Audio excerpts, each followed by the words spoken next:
प्यारे बच्चों, आप सभी का अभिवादन। जैसा कि आप सभी को ये विदित है कि हम एम ए उत्तरार्ध के तृतीय प्रश्न पत्र के विकल्प के रूप में हमारे सिलेबस में पाठ्यक्रम में जिन महाकवि कालिदास को रखा गया है, अर्थात यूँ कहें कि कवि अथवा लेखक विशेष का अध्ययन के अंतर्गत महाकवि कालिदास को हमारे सिलेबस में पाठ्यक्रम में निर्धारित किया हुआ है और उन्हीं महाकवि कालिदास के ऊपर को लेकर हम परिचर्चा पिछले कालांशों में भी करते आए हैं। इससे पूर्व कालांश में हमने महाकवि कालिदास की काव्य कला पर प्रकाश डालते हुए जैसा कि आपको बताया गया था कि काव्य कला के तहत के अंतर्गत जिन पक्षों पर प्रकाश डाला जाता है या जब हम किसी कवि की काव्य कला की बात करते हैं तो उनकी भाषा, उनकी शैली और रस, छंद, अलंकार और भी बहुत सारे पक्ष इस तरह के हैं जिन पर कि विचार किया जाता है। तो हम महाकवि कालिदास की काव्य कला को लेकर उनकी भाषा और उनकी शैली पर इससे पूर्व कालांश में प्रकाश डाल चुके हैं, अर्थात उसके ऊपर विचार विमर्श कर चुके हैं। आज हम भाषा और शैली के उपरांत रस, जो कि एक काव्य की आत्मा कहा गया है, रस का काव्य के अंतर्गत अपना महत्वपूर्ण स्थान है। वाक्यम रसात्मकम काव्यम जैसा कि कहा गया है, और रस के बिना कोई भी काव्य अपने आप में नीरस होता है, कोई भी वाक्य जो है वो नीरस होता है। इसलिए रस का जो है काव्य में महत्वपूर्ण स्थान है। और महाकवि कालिदास की काव्य कला के तहत आज जब रस की बात करते हैं तो सबसे पहले हम रस शब्द की व्युत्पत्ति, अर्थ और व्यापकता को लेकर बात करना चाहेंगे कि रस शब्द की उत्पत्ति और उसका अर्थ क्या है, उसकी उत्पत्ति कैसे होती है, किस धातु से रस शब्द बना है और उसका अर्थ क्या है। तो रस शब्द रस धातु से बना है। रस का अर्थ है आस्वादन, अर्थात रसास्वादन। संस्कृत में रस को रस्यते असौ इति रसय, रस्यते असौ इति रसय, रस्यते अनेन इति रसय या रस्यते इति रसय, अर्थात जिसका आस्वादन हो, जिसका आस्वादन हो, रसास्वादन हो, ऐसा रस है, अर्थात वह रस है, ऐसा कहकर और रस को परिभाषित किया गया है। आमतौर से किसी वस्तु के सार तत्व, निचोड़ या सर्वोत्तम भाग को रस की संज्ञा दी जाती है। यही कारण है कि रस का क्षेत्र अत्यंत व्यापक है। जीवन का सार तत्व होने के कारण जैसे जल को रस कहा जाता है, वैदिक संहिताओं में अनेक स्थान पर रस का प्रयोग जल के लिए हुआ है। साथ ही यह आनंद का वाचक होकर भी आया है। उपनिषदों में रस ब्रह्म या ब्रह्मानंद के लिए प्रयुक्त हुआ है। रसौ वै स, रसौ वै स, अर्थात वह परमात्मा निश्चय ही, वही निश्चय ही, निसंदेह ही, स वह परमात्मा जो है, वह रसौ रस है, कि वह परमात्मा निश्चय ही रस है। समस्त भोज्य पदार्थों के आस्वादन को 6 मूल रसों के अंतर्गत रखा गया है, जैसे कि मधुर, अम्ल, लवण, कटु, कषाय, कटु, तिक्त, कषाय आदि।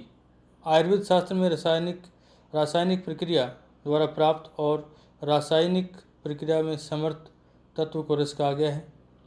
तात्पर्य यह है कि रस का क्षेत्र अत्यंत व्यापक है और इसका प्रयोग अनेक अर्थों में होता आया है। ये तो रस का एक रस शब्द की व्युत्पत्ति कि रस शब्द किस धातु से बना है और उसका अर्थ क्या है, सामान्य उसका अर्थ क्या है, ये आपको बतलाया गया। अब हम जब बात करते हैं कि काव्य में रस का अर्थ क्या है और उसकी परिभाषा क्या है, तो किसी कलाकृति का आस्वादन करते हुए हृदय की तन्मयता या हृदय की तन्मय अवस्था के क्षणों को रस दशा की संज्ञा दी जा सकती है। किसी भी कलाकृति का रसास्वादन करते हुए हृदय की जो तन्मय अवस्था है, जो हमारा हृदय उसमें बिल्कुल तल्लीन हो जाता है, तो उस तल्लीन अवस्था के क्षणों को या तन्मय अवस्था के क्षणों को रस की या रस दशा की या रस स्थिति की संज्ञा दी जा सकती है। ऐसी स्थिति में व्यक्ति का हृदय अपने राग विराग से मुक्त होकर केवल भाव में ही तन्मय रहता हुआ आनंद प्राप्त करता है। आचार्य रामचंद्र शुक्ल के अनुसार जिस प्रकार आत्मा की मुक्त अवस्था ज्ञान दशा कहलाती है, जिस प्रकार से आत्मा की जो मुक्त अवस्था है वो ज्ञान दशा कहलाती है, उसी प्रकार हृदय की मुक्त अवस्था रस दशा कहलाती है। उसी प्रकार हृदय की जो मुक्त अवस्था है वो रस दशा कहलाती है। और आचार्य साहित्य दर्पणकार आचार्य विश्वनाथ ने रस की व्याख्या जो है या उसका लक्षण अपने साहित्य दर्पण में इस प्रकार बतलाया है कि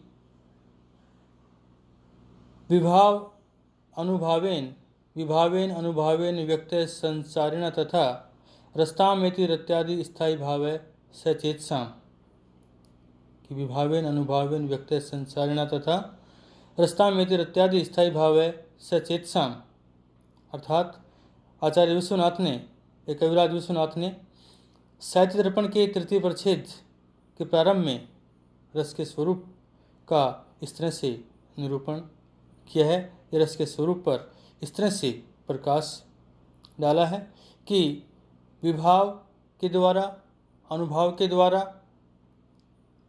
एवं संचारी भावों के द्वारा व्यक्त हुआ अर्थात अभिव्यक्त हुआ प्रत्यादि स्थायी भाव सहृदय जो सामाजिक हैं, उन सहृदय सामाजिकों के या सभ्य जनों के हृदय में रसत्व को प्राप्त करता है। इस तरह से कविराज विश्वनाथ ने अपने साहित्य दर्पण में रस का जो स्वरूप है या रस के स्वरूप पर प्रकाश डाला है, उसका प्रतिपादन अथवा निरूपण किया है।